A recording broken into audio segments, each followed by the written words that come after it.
Hi అండి, అందరికీ good morning. Last Thursday మేము ఊరెళ్ళున్నాము మా పిల్లల్ని చూడడానికనేసి. ఇది ఫ్రైడే మార్నింగ్ వ్లాగ్ అనమాట. చాలా రోజులైంది పిల్లల దగ్గరికి వెళ్ళి. పండక్కి వెళ్ళొచ్చామంతే. మా పాప అయితే నీళ్ళు కాంచుతూ ఉంది. ఇంట్లో అయితే ఇంకేం పని లేదు, అన్నీ మా అత్త చేసి పెట్టేసి వెళ్ళిపోయింది పూలు కోయడానికని. ఇంకా మేము స్నానం చేసేసి వంట చేసుకొని తినాలి.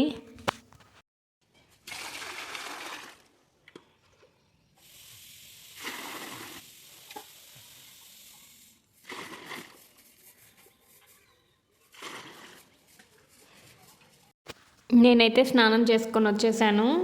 ఆల్రెడీ అన్నము పప్పు అయితే పెట్టేశాను ఆకుకూర పప్పు చేయడానికి. ఇంకా మా చెట్లో చిక్కుడుకాయలు ఉన్నాయి, అవి కోసి తాలింపు చేయమని మా అత్త. అందుకనేసి సరే చిక్కుడుకాయలు కోద్దామనేసి వచ్చాము. మేము పండగకు వచ్చినప్పుడైతే కోసుకుందామని చూస్తే అప్పుడైతే పూత మాత్రమే ఉన్నింది, చిన్న చిన్న పిందులు ఉన్నాయి. ఇప్పుడైతే బాగా పెద్దవైపోయాయి, చాలా ఉన్నాయి. నేను ఒక షార్ట్ వీడియోలో మా నాన్నతో పాటు గుమ్మడికాయలు హార్వెస్ట్ వీడియో పెట్టానండి. అందులో గుమ్మడి చెట్లు అనేసి అన్నాను. దానికి కొంతమంది కామెంట్ చేశారు, గుమ్మడి చెట్లు అనకూడదు పాదులు అనాలనేసి. మా సైడు చెట్లు అనేసి అంటారు.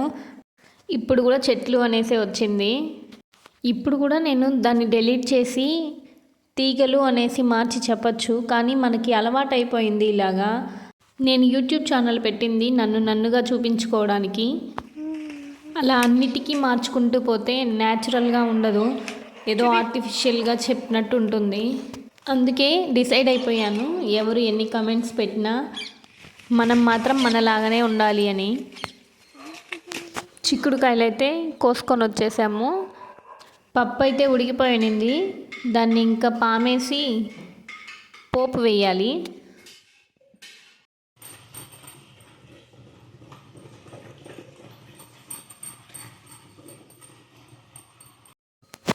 ఇక్కడైతే మా బాబు ఏడుస్తూ ఉన్నాడు, చెప్పిన మాటే విననంటాడు. అందుకే కొట్టేశాను. తర్వాత నాకే బాధ అనిపించింది, మనం ఏదో ఒక రోజు వస్తాం, ఆ రోజు కూడా వాడిని బాగా చూసుకోకపోతే ఎలాగని. తర్వాత నేను తినిపిస్తాను తినాలి అనేసి అన్నాను, అయినా కూడా ఉమ్మని పెట్టుకో ఉన్నాడు. ఇంకా అందరం అన్నం అయితే తినేసి చేను దగ్గరికి వెళ్ళాము. మా అత్త పూలు కోస్తుంది ఆల్రెడీ. మేము కాసేపు వెళ్ళి హెల్ప్ చేద్దామనేసి వెళ్తున్నాము.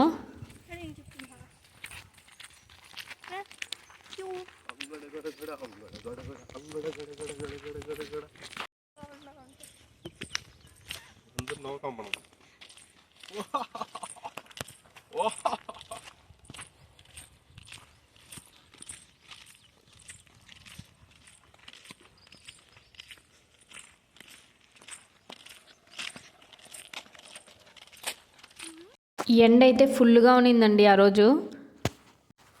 మేము వచ్చేసరికి అన్ని చెట్లు కోసేసి ఉన్నింది, ఒక 4-5 మాత్రం మిగిలి ఉన్నింది. కానీ ఆ చెట్లలో ఫుల్గా ఉన్నాయి పూలు అయితే. మా ఆయన అయితే ఈ చెట్లలో పూలు ఎక్కువగా ఉన్నాయి, నా వల్లంతా కొయ్యను కాదు, నువ్వే కోసుకో అనేసి వెళ్ళిపోయాడు.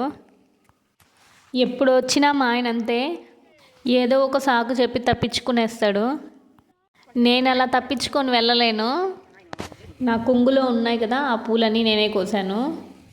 ఆ సంచిలో ఉన్నవన్నీ మా అత్త కోసింది. పూలంతా తీసుకొని మా అత్త ఇంటికైతే వెళ్ళిపోయింది. ఇంకా చెట్టు కింద చల్లగా ఉన్నింది, సరే కాసేపు కూర్చొని ప్రశాంతంగా ఉండేసి వెళ్దామనేసి మేము కూడా కూర్చొని ఉన్నాము.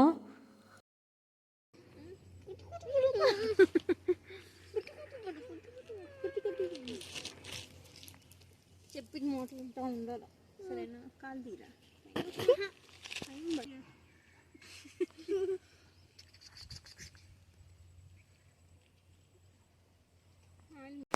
నేను కూర్చొని ఉంటే మా బాబు అయితే అలాగొచ్చి పడుకున్నాడు. వాడైతే నన్ను చాలా మిస్ అవుతూ ఉన్నాడు. వాడి చైల్డ్హుడ్ని అసలు నేను ఎంజాయ్ చేయలేకపోయాను. 2.5 ఇయర్స్కే స్కూల్ వేసేసి నేనైతే పనికి వెళ్ళడం స్టార్ట్ చేశాను. ఇంకా ఇప్పుడైతే ఊర్లో వదిలేస్తున్నాము. నెక్స్ట్ ఇయర్కి పిల్లల్ని అయితే తీసుకొని వచ్చేస్తాను. ఇంకైతే మేము చెట్ల కింద కూర్చొని ఉంటే గాలి అయితే బాగా తోలుతూ ఉన్నింది.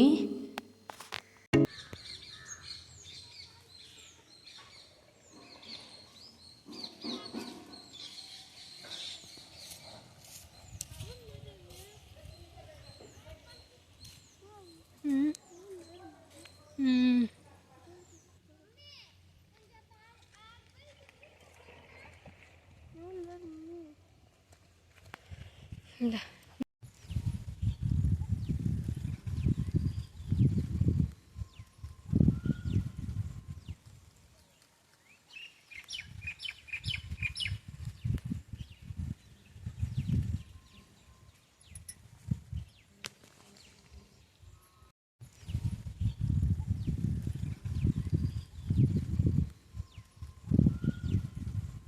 ఇంకా మేమైతే కాసేపు ఉండేసి ఇంటికైతే బయలుదేరిపోయాము.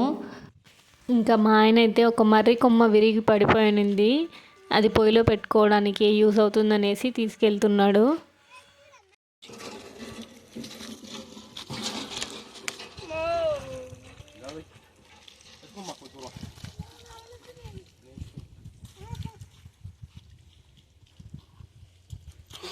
మధ్యాహ్నం వరకు అయితే మాకు ఆ రోజు అలా గడిచిపోయింది.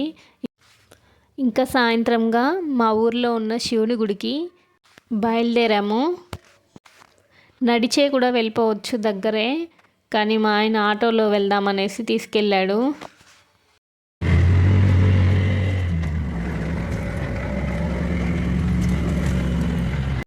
ఇంకా మేము గుడికి అయితే వచ్చేసాము.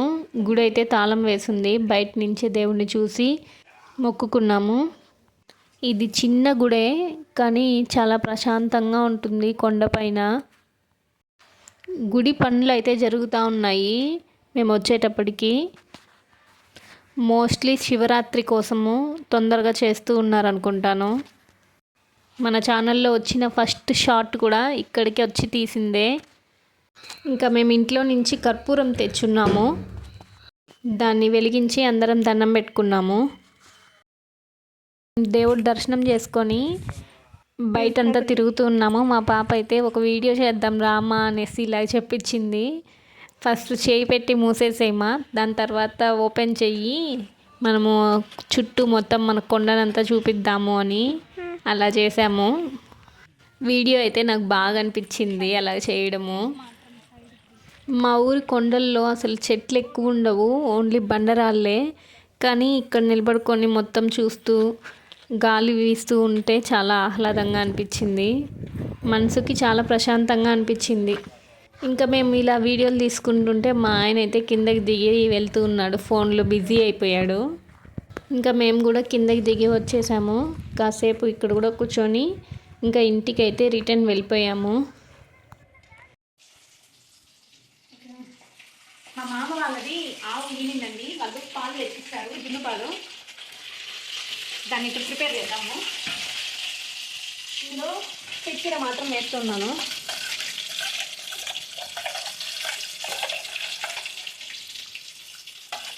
యాలక్కాయ వేస్తే ఫ్లేవర్ కూడా బాగుంటుంది. ప్రజెంట్ యాలక్కాయలు అయితే లేవు.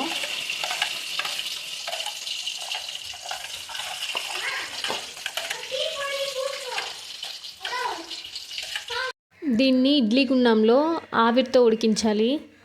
నేనైతే ఇడ్లీ గుండంలో వాటర్ పోసేసి ఈ గిన్నెనైతే దాంట్లో పెట్టేస్తున్నాను. దీన్ని ఒక 1/2 అవర్ పాటు అయితే ఉడికించుకోవాలి. 1/2 అవర్ తర్వాత ఓపెన్ చేసి చూసారంటే ఇలా గట్టిగా అయిపోయి ఉంటుంది. ఒక స్పూన్ పెట్టి చెక్ చేసి చూసుకోండి.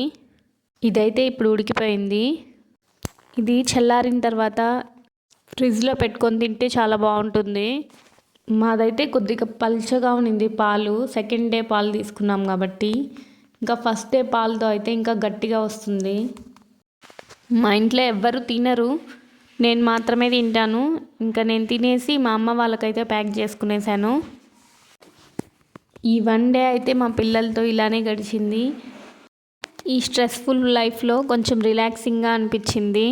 నా వీడియో కనుక మీకు నచ్చినట్లయితే ఖచ్చితంగా లైక్ అండ్ సబ్స్క్రైబ్ చేయండి. నా నెక్స్ట్ వీడియోలో మళ్ళీ మిమ్మల్ని కలుస్తాను.